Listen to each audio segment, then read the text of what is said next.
Sickle cell is not just a blood condition, it is a life-altering disease that not only affects the person's physiology but also their quality of life. So sickle cell comes about as a result of mutation, chromosomal mutation, that affects the formation of red blood cells. Ideally, red blood cells should be round. So in the case of sickle cell, the red cells are made in a way that they look like a sickle. And that affects, number one, how they function, and number two, their half-life. A normal red blood cell lives for about 90 to 120 days. A sickle cell lives for up to 20 days. Given that the red blood cells have the responsibility of transporting oxygen within our blood, means the round cell has better capability of carrying oxygen than the sickled cell.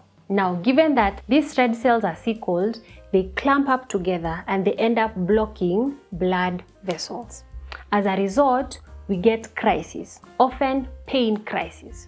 So most of the time you'll find that there are joint pains and recurrent infections, eye problems, and all these are contributed to by the fact that there is a lot of blockage in the vessels because these red cells are clamped up and cannot move freely. Given that these sickled red cells don't survive for long, these patients tend to present with persistently low HPs. Often as well, we get enlarged spleens. Sickle cell disease is a genetic disease. That means it is passed on from parent to offspring. So in this case, there are three things you need to understand. There's sickle cell disease and there's a sickle cell trait.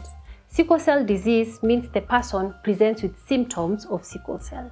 Sickle cell trait means that this person is a carrier of the sickle cell gene. Often carriers do not know that they are carriers because there are no symptoms to allude to the same. But in the case where we have two sickle cell carriers as parents, then there's a 25% chance to get a child with sickle cell disease. So in the Kenyan setup, sickle cell is common in the western regions and also in the coastal regions. Sickle cell is a lifelong condition that is characterized by daily battles and resilience, a lot of pain most of the time. So it is important that we extend our love and grace to all the sickle cell warriors out there.